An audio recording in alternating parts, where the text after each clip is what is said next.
Good morning. My name is Olivia Parfitt and I will be the facilitator and clerk for this subcommittee meeting, and I'm pleased to welcome you to this remote meeting of the subcommittee. The public proceedings of the meeting will be broadcast live and recorded for playback. Members are reminded that the instant messaging facility should only be used by members to indicate their wish to speak. Item 1 is apologies. There are no apologies for this morning's meeting. Item 2, substitute members. There are no substitute members for this morning's meeting. Item 3, election of the chairman. Can I please have a nomination? I'd like to nominate Councillor Garton. And is that seconded? Yes, it is, by Councillor Grigg. Thank you, Councillor Grigg. In which case, Councillor Garton, you have been elected as chairman for the duration of this meeting. Thank you very much, and welcome, and obviously thank you for electing me.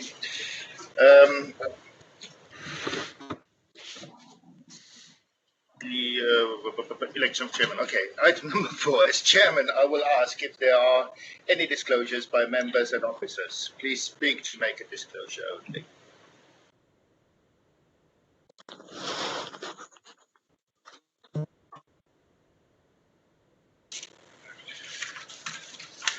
Is there any disclosures of lobbying?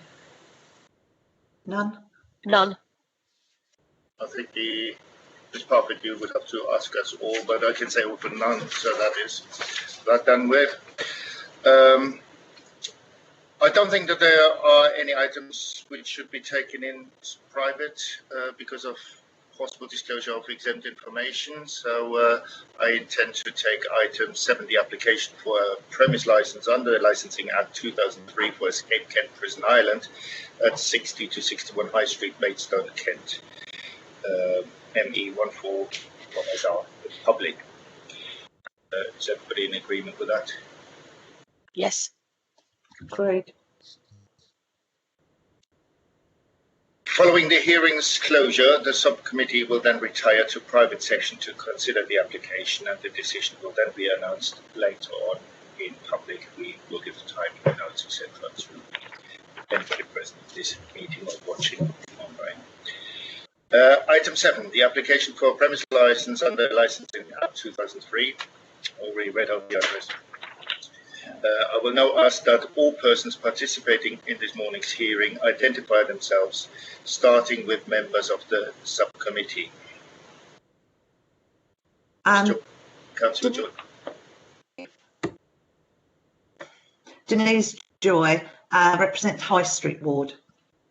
And Councillor Susan Grigg, I'm a member for Lewes Ward. And I'm Patrick Garton, member for North Downs Ward. The legal advisor is Ms. Beasley. Good morning, Chairman. Sarah Beasley, Senior Lawyer for the Contentious Team in Legal Services. The legal advisor to the subcommittee this morning is supported by my manager, Robin Harris. Ms. Parfitt, you are the facilitator, the committee clerk and facilitator for this hearing this morning. Yes, my name is Olivia Parfitt and I'll be the committee clerk and facilitator. Thank you, Chairman. Right, and obviously we would have an applicant here. Is Mr. Nell available, or is a representative for Mr. Nell here? We have no Yes. for the applicant. Yes, I am. I'm Michael Nell. Obviously, one of the owners of Escape Kent Prison Island. Also joined by my brother, who's my co-owner as well. Right, and do you have any witnesses? No, I did try to contact James Williams at the police from the police licensing department. Couldn't get hold of him, but I know he has made a representation already. So hopefully that will be enough. Yeah, he wouldn't really be your witness. He would be standing for the objectors. Right. Public, Ms. Beasley. Apologies, Chairman, I couldn't hear what you said then. I said the representative from the police would not be the applicant's witness. It would be the objector's witness, wouldn't it? That's right. Their representations were made, Chairman, but they have been withdrawn. There are no police objections in this matter. Okay. And then do we have any other interested parties? There are none on the call this morning, Chairman. Right. May I just ask a possibly rather stupid question? If there are no objectors and the police has withdrawn their objection, why are we holding this meeting? Can I answer that? Perhaps if I might give a legal opinion on that matter. I would like to hear the legal opinion first. Yeah. Thank you, Chairman. There was a further representation from another party that objector has not attended, but you're still required to take their written representation into account. And one observation in respect of Mr. Nell's brother, perhaps to remind everybody that it wasn't notified to the subcommittee in advance, and therefore he'd be an observer for today's purposes. I see. Okay, that's fair enough. And the objector's statement, where is that in the paperwork then? Because I heard Chairman, it was Appendix 5. 5. Okay, let me just get that page out. 29 of the report. Oh yeah, Jamie Morgan, dear Lorraine. Okay, I've got that one. There was some backwards and forwards in the correspondence where then the first of all it says you have to make representations on these grounds, and then the reply was where he listed 5 points on page 30. Okay, we will take that into consideration. That's fine, but we only take that into consideration in writing, so we will have no representations this morning by the objector. That's fine. Thank you for clearing that up, Ms. Beasley. So as the objector is not present, the panel needs to decide whether to continue in the absence. Members, what is your view? Can we continue on merely the written evidence? Agreed that we continue. Agreed, we continue. Okay, that's fine.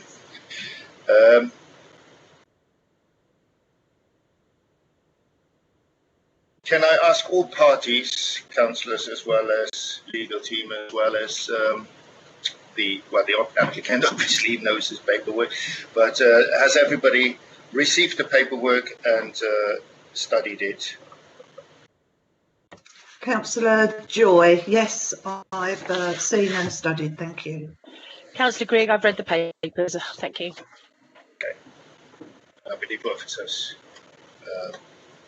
are aware of the paperwork as well.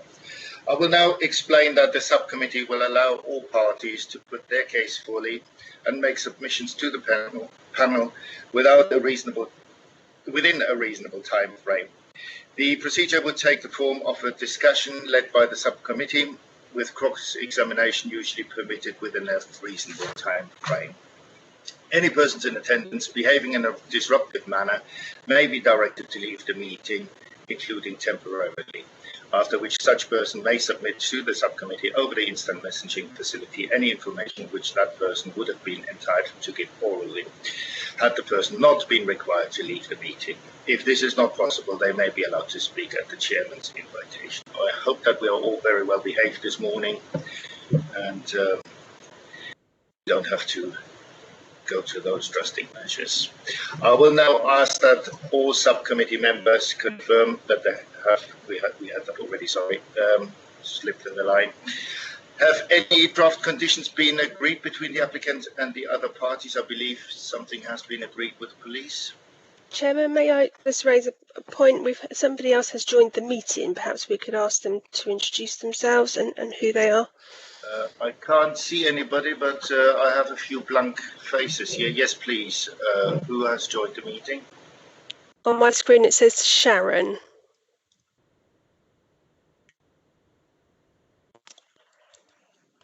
Olivia, are you able to assist? Has Sharon now left the meeting? Apologies for the interruption. I was just about to confirm that she has now left the meeting. Thank you. Yeah, I can't see anybody on it either. So I believe, sorry, getting back to the to my crib sheet here. Draft conditions have been agreed with the police, I understand. Ms. Beasley? Chairman, yes, if I can assist, they have indeed. There was agreed conditions. One of them has been amended, but they have been accepted by the applicant. And I remember that the amendments were actually in the paperwork, weren't they? There was some correspondence. They are in the paperwork. Perhaps if I can introduce the report for you, Chairman, that may assist. That would be very kind, yep. The subcommittee is convened in respect of Mr Nail's application for the Escape Kent Prison Island at 60 to 61 High Street in Maidstone. The proposed licensable activities and hours are set out at page 1 of the report. The application and the plans are set out at appendices 1 and 2. As we've already indicated, representation was received from the police, who requested that the applicant amend the operating schedule to include certain conditions. Those conditions have been agreed, and subsequently the police representations withdrawn. These members can be seen at the bottom of page 3 and the top of page 4 of the report, and also covered at appendices 3 and 4. There is one representation from other party, Mr Morgan, as we've indicated at appendices 5. He is not present in this subcommittee. However, to amplify what is set out in the report at page 4, there appears to be concerns that the granting of a licence for alcohol at the premises will put children at risk of harm due to an alleged lack of suitable management at the premises. This in turn will lead to an increase of incidents of antisocial behaviour. There are also concerns that the premises will increase the levels of noise pollution in the area.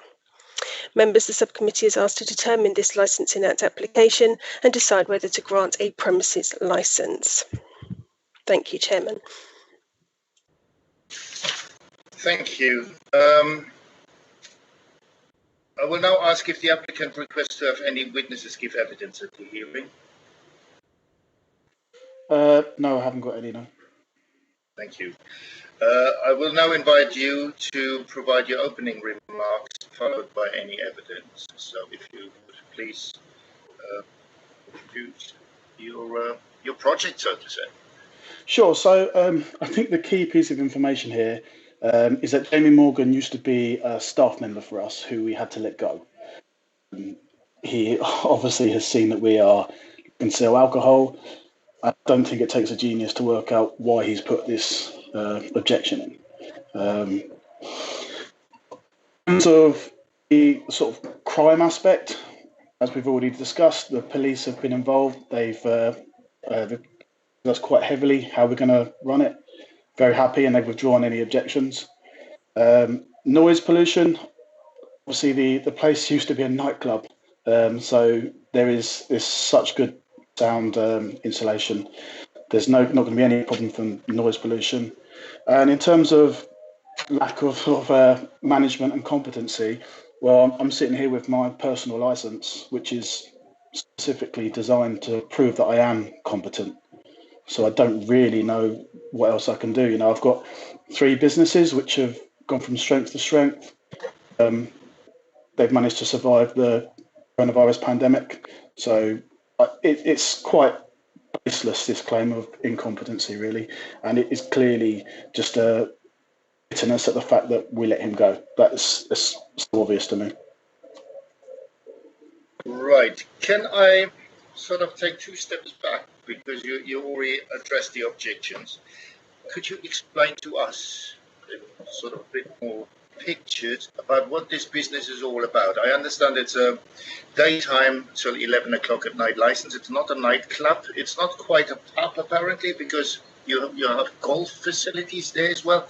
Give us an idea what your business is about, please. Absolutely. So the general sort of setup is similar to that of the TV show The Crystal Maze. Hopefully everyone here remembers it. If you don't, you've got some good watching that you can catch up on. So we've got groups of players who will be entering individual rooms, and each room has a task in it.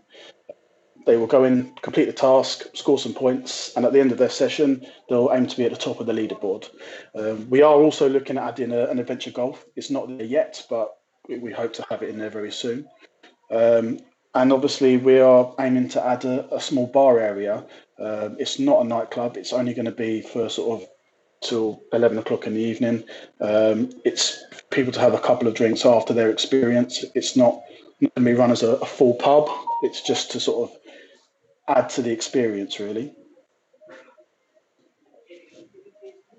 If I just may ask for clarity, because I'm not familiar with that TV show, so. Okay. So it's basically a bit like an indoors adventure park of some description. And does that involve children as well? Because there was some in the paperwork I read about concerns about children. So are children allowed to play with this? And secondly, I believe there are just restrooms as well where people merely just go in to socialise and drink rather than play the Crystal Maze game. Not quite. So it's aimed at adults, but with a family sort of feel. So similar to mini golf, where pretty much any age could play. It's so each there's 23 different rooms, and each one's got a sort of a puzzle or an activity in there. So it's not so much an adventure park itself, because it's not a big wide open space. So each team will be in their own room with their own group. They won't be mixed with other groups. They'll go into one room, just their group. Then when they're done, they'll come out and they'll go into another room, just their group. They won't be mixing with other groups unless they're in the lobby, which is just like the waiting area, essentially. There's no other sort of separate areas for people to go and drink or do anything else. It's just one big open waiting area, and then lots of small game rooms where they're in without sort of other members of the public. And as I'm not familiar with our TV show, would you actually go like a course through these rooms, or would you just go into one room at a time and then maybe have a break, have a drink or something in between, and then go to the next room? How does that work? You could do it like that, but generally they would do it as a course. So they would get 1 hour or an hour and a half sort of time slot, and they would play the rooms as in that time, and then afterwards, when they're done, they will come out and sit and hopefully have a drink with us. It's not something. The aim isn't that they'll be drinking in between. We won't let them take drink into the games area. That's something which is we've agreed with the police, and we don't want that because it's going to be messy. So the drinking is purely out in the lobby, and when we get the adventure golf, we'll probably have people taking drinks around there as well. So just for my understanding, it's a bit like an indoors golf course where you play a round of golf and then you go and socialise afterwards. Like absolutely, yeah. That sounds good. And if I would want to bring my boy and we want to do this round, we would have to pre-book that, or is it come as you feel like most mini golf places? It's a bit of both. You can pre-book, and when we're busy, particularly. If it's a Saturday at the peak times, it is advisable to pre-book. But if you just turned up and we had spaces, we would get you in. We do take everyone's details because obviously we want to have a record of everyone who's in there as well. Especially with the COVID situation, it's highlighted that even more.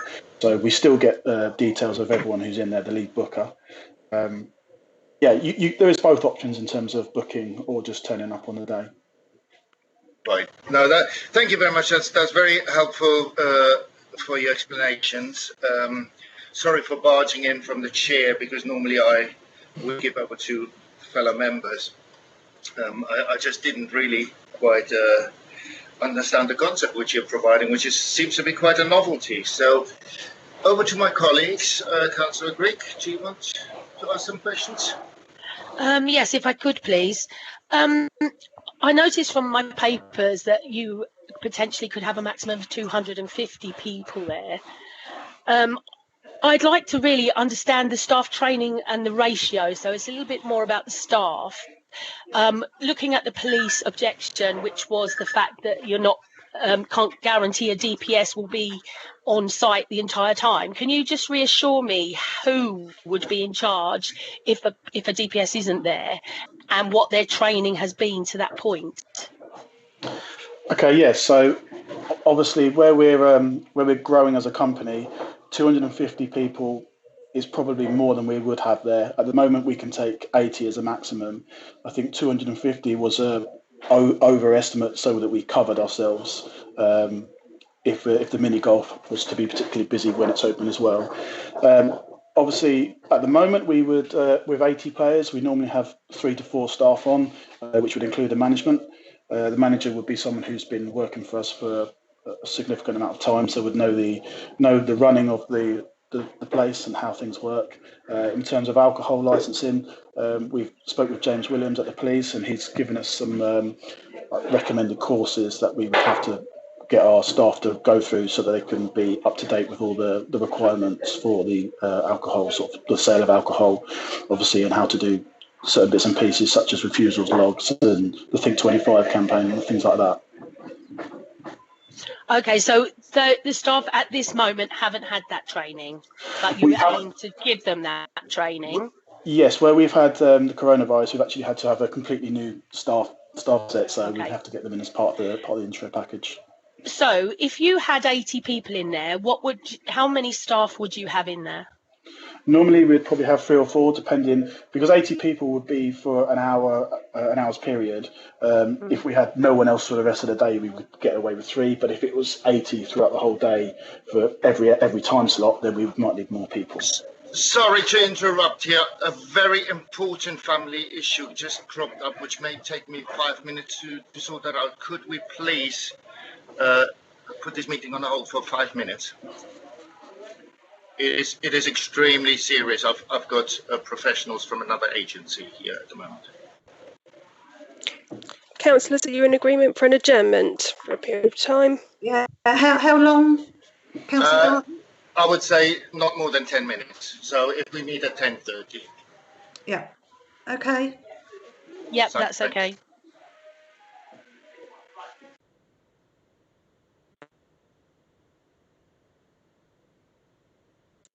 Could the webcast be paused, please?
big apologies for this interruption.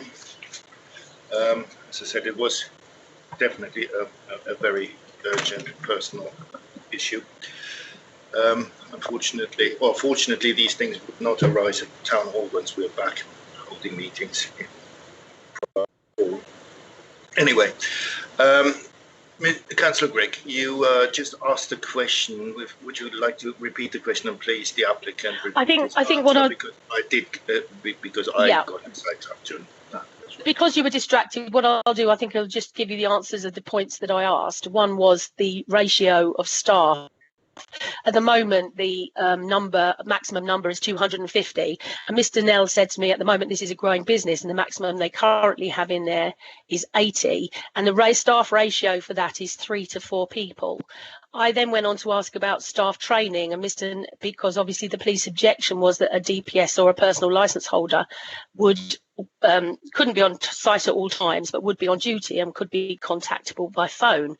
I then asked who the person in charge in that instance what kind of training they would have, and Mr. Nell assured me that whilst that training hasn't happened at the moment due to COVID, that will happen going forward in the future for the staff in place. What I was going to go on to say on that issue, Mr. Nell, is if staff training is going ahead, what is your reasoning behind perhaps not getting more personal licences amongst your senior staff? And obviously it's problematical for you to be on site at all times. I appreciate that with 2 of you, but to get a personal licence, could that not form part of the training of your staff? What's your objections to that? No, absolutely correct, and it is something we are planning to do. Obviously, we've had the best part of a year of making no money, and we want to be open so we can actually get some income back before I can start spending out on my senior staff members to have those licences. But it's definitely something that we would be looking at doing. Fine, thank you very much. And very lastly, just one very quick thing. In the papers, it mentions children's parties. Are they a regular part? And I mean, how young are we looking at for children's parties? So children's parties aren't a massive part of what we do. It is a part, but we do children's parties on Saturdays up till 2 o'clock in the afternoon and on Sundays. So it's not during sort of generally the core evening sort of drinking hours, which would tend to be the issues on the Friday evenings and the Saturday evenings. We are in the middle actually of setting up a separate area as well, which we are going to use for conferences and parties as well, so we'll be able to split people up. The actual waiting room set up at the moment is quite nice, and where we can segregate groups as well. So it's Yeah, that's great. I understand that. The activities that you offer obviously are not going to be suitable for very young children. What would you say was sort of like the minimum average age you would get for a Saturday, Sunday children's party? So as a party, we would say 10 or 11 is the youngest we would advise. If you're coming with a group of adults, sort of sometimes we have sort of 2 adults would bring a sort of a 13-year-old and maybe an 8-year-old, then that can work, But as a group, as a party, we would say sort of 10, 11 is sort of generally the youngest we would come for. And obviously they won't just be left to run loose. They are asked to bring adults to the group as well. Thank you. That's my questioning at this stage. Thank you, Councillor Carton. Thank you. Councillor Joy. Thank you, Chairman. Going back to the police suggested conditions, one of the Councillor Grigg has asked a lot of what I was going to ask you, but it does say in the papers that training should take place within 6 weeks of employment. So I am assuming that this training is actually going to take place prior to the opening. That's my first question. And I do know the Crystal Maze. I put my hand up to saying I used to watch it. And this sounds a little bit different, and I'm quite interested in your procedures in the way that the Crystal Maze, from my memory of watching it, they used to have a guide that used to take them, actually guide them to the room, wait outside, and then they move on to the next room. So I'm assuming this is different, that they're not actually having a guide to take them round. So it goes on to my next question, which is about There's going to be drink involved, and we've got to take into account about the children from harm, which is one of the reasons we're here today. So my question is, if they booked in for an hour and they arrive half an hour before so they can have a drink before they go round, then they play their game for an hour, then they come out, what is the expected time of them to then, you use the word lobby, they'd be in a lobby. Is that where they go back to have a drink before they leave? So I'll start off with those questions first. Thank you. Okay, so obviously on the training, yes, we are starting before we open. We've been people in this week for their basic sort of induction training. We'll be moving on to doing the stuff with the alcohol license. Obviously, I was waiting for this to go through before we actually spend time and money on doing things with that regard. So yes, that will be done before we open, and everyone will be trained, before we start selling the alcohol. In terms of your comparison to the Crystal Maze, you've got some. You are partly right where we don't have someone individually for each group taking them round. However, what we do have is our sort of staff wardens who are patrolling the landings. So there's the games are arranged in sort of a corridor, and there'll be a couple of staff who are wandering around these corridors, keeping an eye on groups, checking in to see if they need help. So as much as they're not taking them round one-to-one per group, there's more than enough staffing to be able to keep an eye on everything that's going on. There's also CCTV in the corridors, which we have a screen out in the reception, so that the staff who aren't sort of present in the corridors can see what's going on in there as well. And that records, so we've got records of that for a month as well. So you had the last part of your question. I forgot what the last part of the question was. Well, you've answered what I wanted to know, but I've got to come back and just ask, when Councillor Grigg asked you about staff, you said 3 to 4 people. So if you've got 2 wandering in the corridors, keeping an eye on what's going on there, I'm assuming you're employing someone in the lobby to serve drinks. That would be 1. Is that it? I'm just trying to work out how it's going to be. In the past, we didn't actually serve alcohol, so we would probably have it like that. Sometimes there'd be 1 in the corridor, 2, depending on how many groups were in there. It's probably more likely that we're going to have 4 staff on when we've got 80. Yeah. So we can split them around. Obviously, the staff aren't static as well; they are moving. So okay. My last question was about what happened when it finished, and they wanted to go back for another drink to the lobby or wherever it is they would go. Would they be allowed to stay there, for another hour? So to be honest, that's the time we're going to be encouraging them to sit and have a drink. Beforehand, it's going to be, if they want to drink, they can, but we don't allow people to play if they are, excessively intoxicated.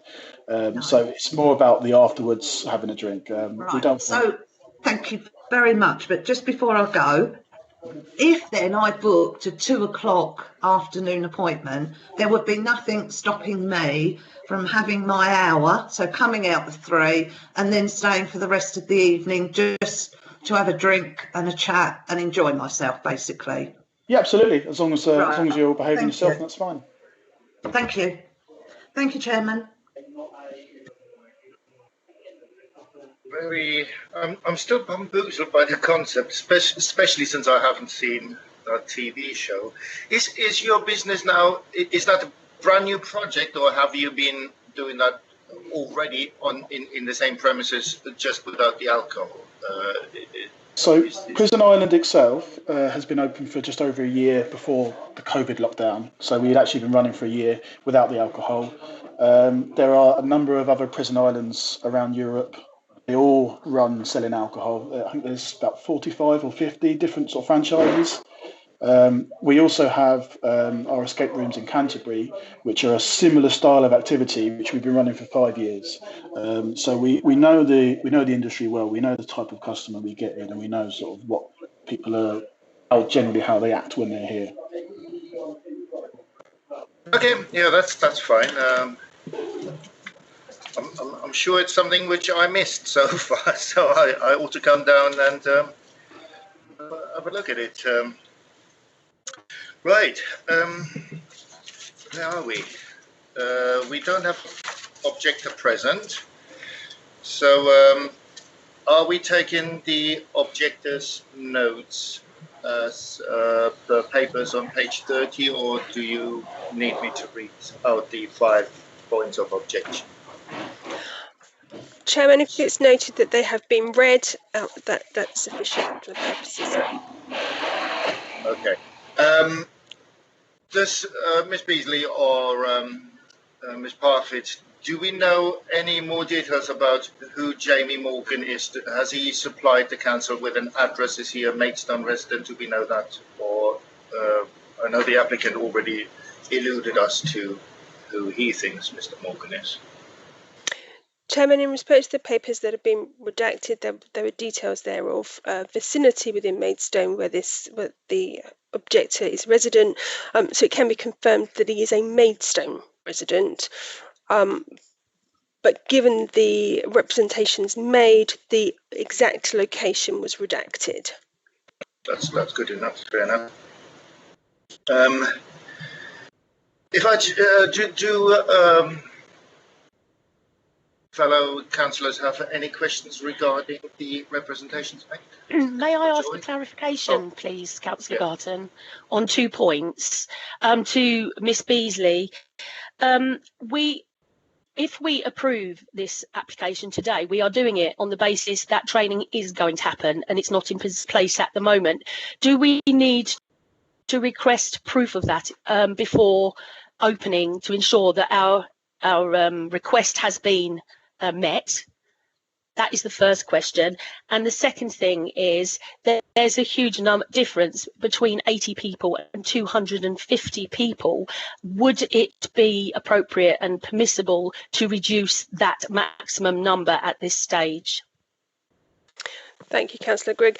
Of course, conditions can be imposed in respect of anything that promotes the licensing objectives. You've raised those points as matters that concern you, and perhaps it might be for Mr. Nell to make further representation just to answer your queries. And then for you, councillors, you can discuss that during deliberations.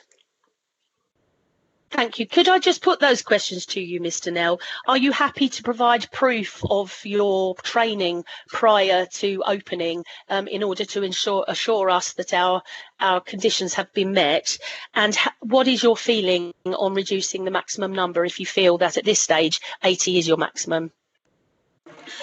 So yeah, I'm happy to provide proof of training. Obviously, with that, there was maybe an intention at first to have only sort of half the team getting trained up, so they would only be able to serve alcohol. I assume that wouldn't be a problem if some of the others who couldn't serve alcohol would just, pass any customers looking to buy alcohol over to those who are. Is that something that would be okay? Councillor Grigg, you are muted. Oh, sorry. My main concern is that the people who are serving alcohol are trained correctly before they hand that. I understand there will be other members of staff who aren't able to do that, but will be working in other areas. It's really the alcohol section that concerns me. I want to know that whoever is holding and responsible for that area of your business is properly. Yeah, I mean, with regards to that, where we've got a few new staff in anyway, the intention is for myself and my brother to be present for a large part, or if not all, of the opening few weeks, because we've got to train the staff on the actual sort of basics of the game running more than anything else. So we will be there anyway. So the fact that I think we would have that covered, and I'm happy to provide proof as we train people. I want to get as many of them trained as quickly as possible on the selling of alcohols, and there will be some that are before we open, and I'm happy to provide that for you. Absolutely. Thank you. And the number? Yeah, I would be reluctant to bring it down lower, to be honest. Certainly to 80. Obviously, 80 is the maximum we can take. No, I wasn't thinking particularly of 80, but there's a huge difference between 80 and 250, isn't there? Yeah, I'm sort of thinking the longer term. So with 80 players in, we might have sort of 20 to 30 people in our lobby. But I was also thinking that we were aiming to have the mini golf open this year, and then there, with a night or a 10-hole mini golf, we could have 4 people sort of on each hole. Could potentially be 30 or 40 people there. So I think I'd like to have at least 150 to cover us. Okay. I went for 250, thinking, I wanted to make sure we were absolutely covered in case things got really nice for us and really busy. Okay, that's fine. Thank you very much. Okay. No more questions, Councillor. Thank you. If I just may continue from there.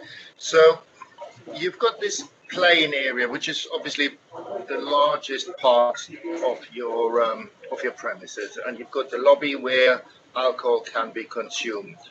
So as soon as people go into the playing area, be it the mini golf or the maze, there won't be any alcohol being consumed until you make sure that the people enter this area. I believe if I read the map correctly, there are only 2 ways of getting in and out of the playing area. So there won't be any sort of alcohol issues behind those doors in the play area because people go in reasonably sober and they can't consume alcohol there. So it is really controlling the lobby area, which is of concern with regards to continued alcohol consumption. Do I understand that correctly? Almost, I would say. Yes, for the Prison Island playing area, when we have the mini golf, I'd like people to be able to take a bottle around with them or, a drink. So we provide tables on each hole. I think that's quite a common thing with modern mini golfs now. But certainly with the Prison Island playing area, there will be no alcohol in that area. Right. Did the police comment on your plans about the mini golf? Yes, in fact, James was quite excited about the idea. He said, again, he's played a lot of mini golfs where you have a drink as you go around. It's the way things are done nowadays, and it's not the sort of activity that encourages wild and outlandish behaviour. It's quite sensible, and I think it'd be really nice for the public to be able to do that. Indeed, and you can't hit the ball if you're inebriated. This map at page 20 of our papers is rather a little bit on the small side for printout, unfortunately. Where about in this map would this golf course go? So I haven't got the map to hand at the moment. It's at page 20 of the bundle, if you have the bundle in front of you.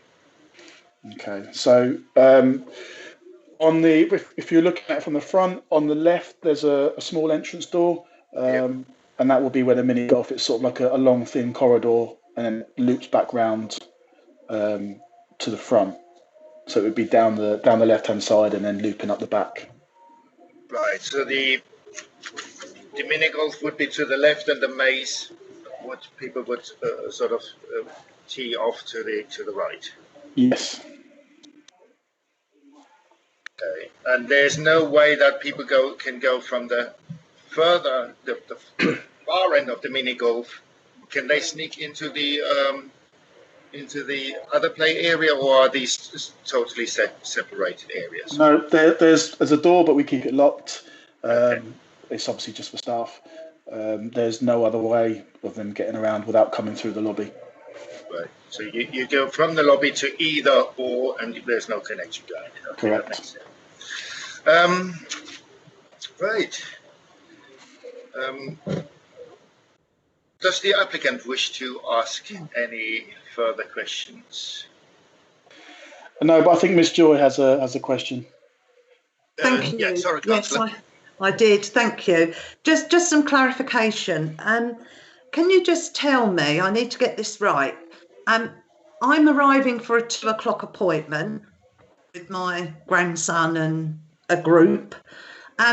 If there are other people walking by who haven't booked to come in to play the game, can they still come in and have a drink? Yes, absolutely, they can. Yes. I don't expect it will make up a huge portion of our business, but yes, they can. Thank you. So again, in terms of a golf club, you've got a playing area. members, some golf clubs aren't exclusive to members. Non-members could come into the restaurant and into the bar, but generally people go have a game of golf and then come in the bar and then mix and mingle. So it's a bit of a mixture between a gaming area like the golf course would be and the pub area. Is that correct? Yes, that's correct. And you already confirmed you've been operating just without the bar at the moment. Okay. Yeah. Right. Was that your final question, Councillor Joy? And Councillor Griggs? Yes, thank you. Yeah. Okay. Yeah, I have no further questions. I think I'm fairly clear now about it. Do you want? Is there anything you want to say as a closing speech, Mr. Now?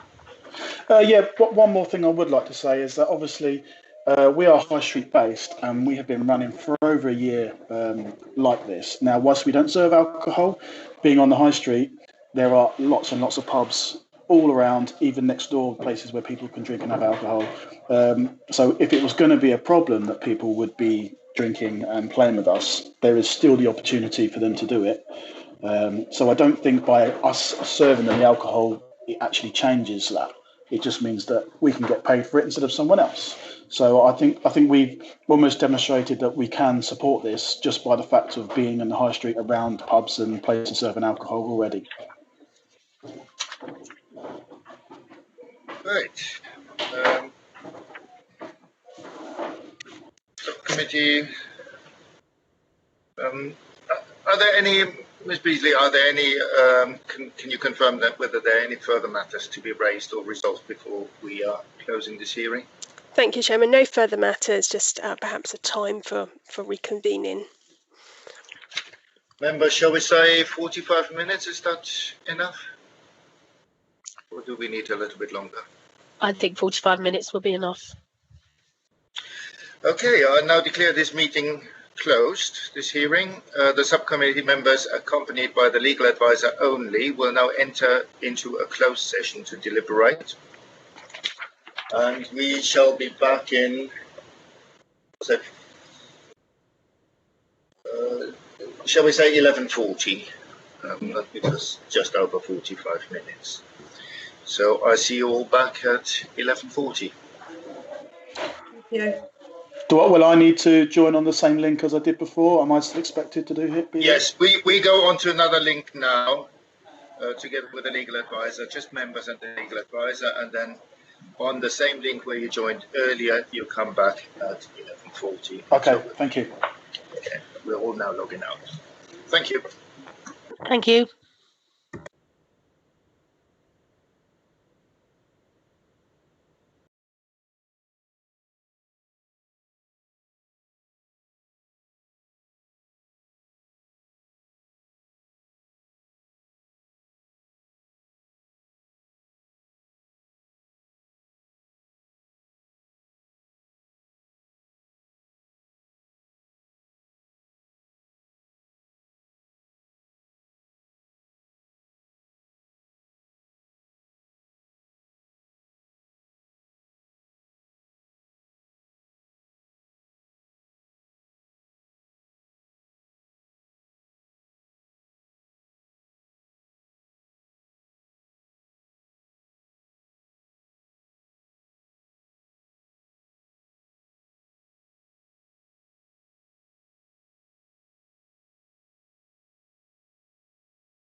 Right, so we are all back together. Is the applicant there? I see Chris Guest there signed up. Mr. Nell? Mr. Nell hasn't actually joined yet, Chairman. No.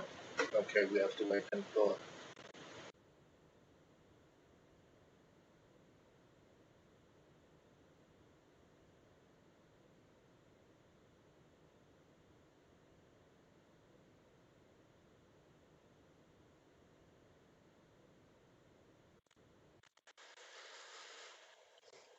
Mr. Chairman, perhaps we give Mr. Nell just a few moments, but of course this was to be reconvened at 11:40.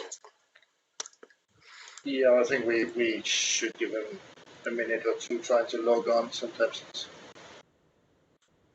log on.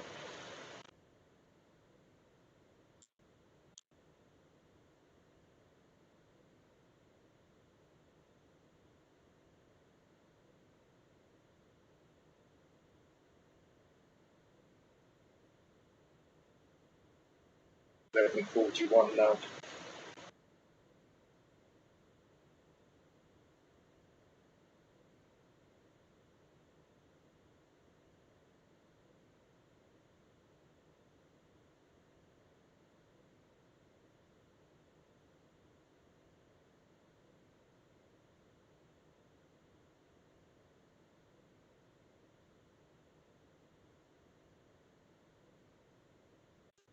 Yeah, the applicant actually said or asked us how to rejoin, so take it that it was his intention to rejoin. He didn't say that he would not. Mr. Chairman, there is one person in the lobby, so hopefully that will be the applicant.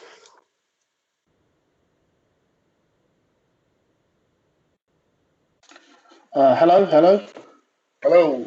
Apologies, I was just having to deal with a staff member. Absolutely. Apologies for me having to interrupt the meeting earlier.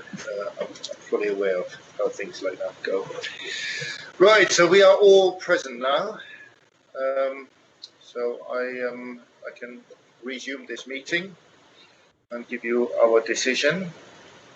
You'll be hopefully pleased that we are intending to grant you the license with the previously agreed conditions, and with one additional condition, that at least one member of staff with a personal license will be on duty at all times at the premises and while the premises are open for the sale of alcohol. And the reasons for that is we are concerned that there's a mix of children and adults on the premises, so we would like to see a senior member of staff being on the premises at all times. That's it. That is the meeting for this morning. You will get a written decision, I believe, within a week. All parties to the hearing will receive a copy of the written determination notice regarding the subcommittee's determination. All parties may appeal against the subcommittee's decision within 21 days, beginning on the day on which the appellant is notified of the licensing authority's written determination. Appeals must be lodged with the Magistrates' Court. Parties should be aware that the Magistrates' Court may make an order with respect to the costs of any appeal. So with that, I now formally close this meeting and thank you all for attending. Thank you, Chairman. Thank you, Chairman. Thank you, Chairman. Okay, goodbye.